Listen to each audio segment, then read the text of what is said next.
Welcome, everyone, to the Inclusion Podcast. I'm Dr. Julie Costin. And I'm Dr. Christy Preddy-Franzak. We're so glad you're here as we explore all things inclusion. So whether you're a school leader, an educator, a parent, or simply passionate about inclusion, this podcast is for you. In each episode, we go beyond the usual conversations, diving into what truly makes inclusive education work. Together, let's make a difference, one conversation at a time. Here we go. Why is inclusive change so freaking hard? So freaking hard, Julie. Welcome to episode 39, and we're going to talk about the inclusive systems change process, why it's hard, and how we can support you right through it. And we have a lot of good news for those of you doing this work today, is to really explain to you what the cycle is, how people usually go through it, and how we can best support our educators to go through this change cycle in ways that are really, really helpful to them. You're going to want today's download, and it is at inclusiveschooling.com/download 39. To get a free download of the Inclusive Systems Change Cycle, you may also want to check out the show notes or at least put a bookmark in it or a date in your calendar, because we're going to reference several other resources that will go into more detail. But just wanted to get that out of the way. That is your free visual of what Julie and I are going to talk about in today's episode. And for those of you who already have the book, The Way to Inclusion, this really is about chapter 7. So if you have the book already, you can go right into chapter 7 and you're going to get a lot more detail about this. So those are two places to go. The download, though, you're going to want for sure. Okay. And we'll put the link to how to get the book from your favorite publisher, distributor, and that way you'll have chapter 7 if you want more detail than we go into. But let's go ahead, Julie. Let's dive into why change is so freaking hard and what we can do about it. Okay. So anyone who has attempted to make their school system more inclusive can join us in this chorus of, oh my goodness, it's harder than I thought. And today we're going to help make that less mystical, make it less of a obstacle, and really help you to get a handle on how this works for humans. So I'm going to start out by saying change is hard. Adult change of any kind is hard. Christy, do you think that's true for all adults? Yeah, I think it's true for all humans. And I think it's maybe what we don't think about. It's not just because change is hard, like I have to pack up all my stuff and move it to another house. It's just rewiring our nervous system. It often takes us out of our comfort zone, otherwise known as homeostasis. We tend to have a negativity bias, so we usually think something different is going to be worse.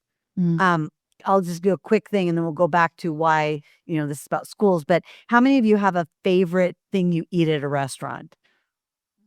Like, Julie, if we were going to go to Chipotle's or someplace, let's go to the place where we get the bowl.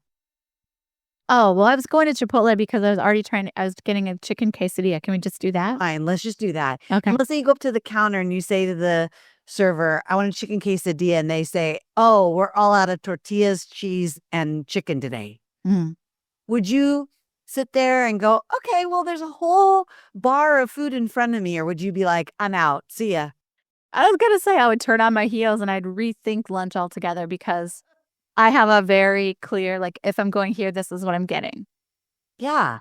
And so even that, it's like you were hungry, you wanted to eat, but if it wasn't what you had in mind or what you're used to, you were resistant to trying something new. How did you ever come to decide that that was your favorite thing to eat at Chipotle?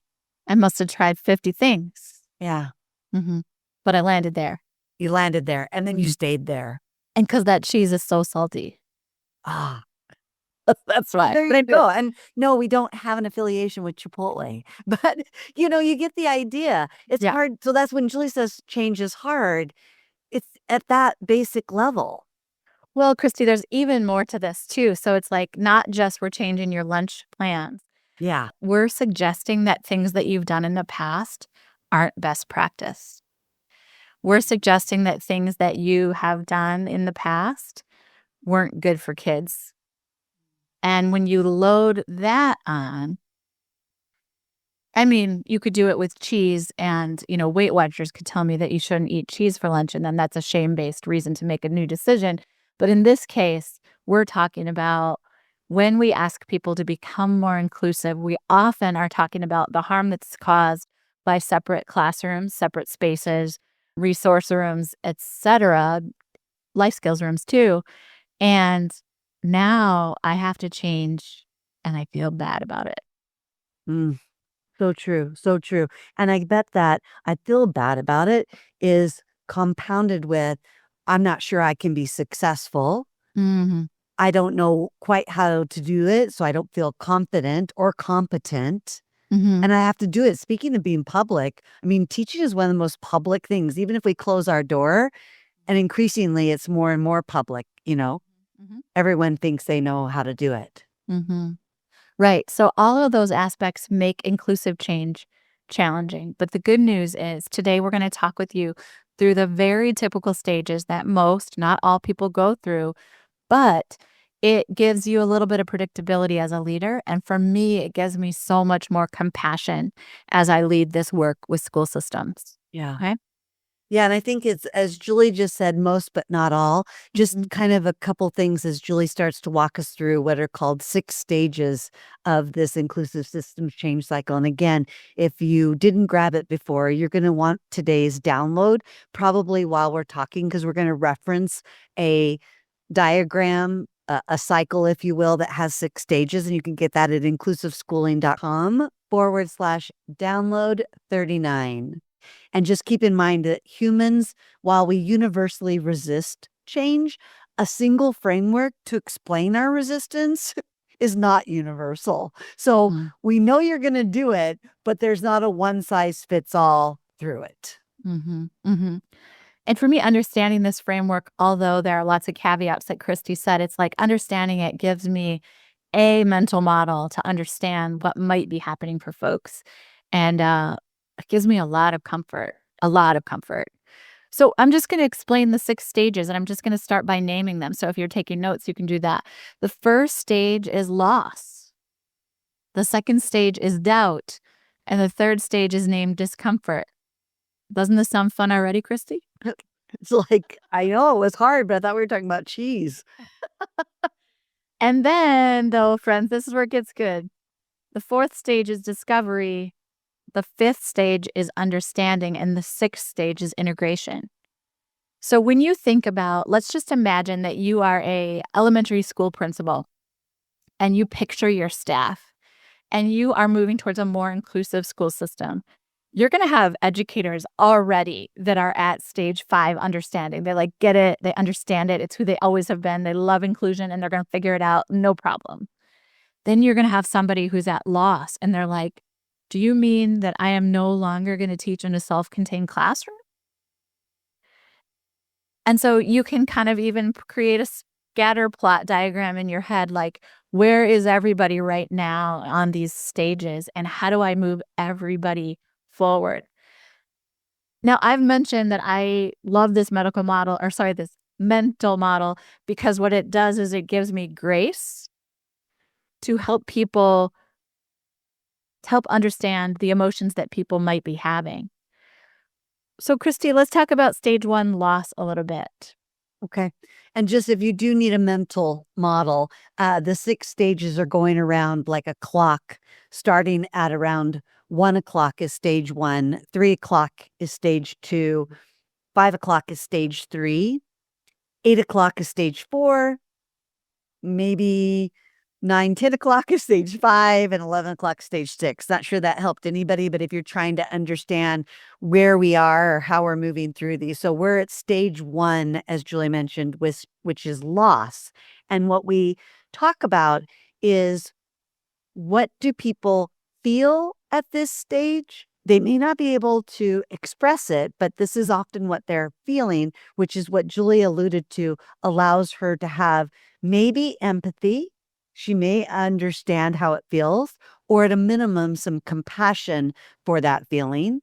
And then what you'll see. So when people feel loss, they're going to feel something obvious, maybe we would say, which is sadness, but also frustration, often confusion, maybe even a little bit of anger. And you can probably relate to that in your own life if you've lost something significant or even your favorite key set or shoes or bag. It can feel like, "Oh, I'm sad about that. I'm also mad about that." So we'll feel these feelings. And then what we may see someone experiencing a sense of loss is that they, as we've talked about in other episodes of the Inclusion podcast, is they're closed to seeing new opportunities. They feel cautious and they're really focused on really their own survival. Mhm. And then many of these behaviors are not conscious decisions. It's their nervous system responding to those feelings. Yes, and what you just said, it's not a conscious choice, it's their nervous system. That's exactly what makes me go, "Oh, these incredibly good, talented professionals are really struggling right now, and their nervous system is making them feel like everything's gonna be different, and they're not gonna be good at it, and it's hard and different," right? So stage 1 causes some weird behavior for adults. Stage 2 is doubt, and you'll see annoyance and resentment and insecurity and hostility.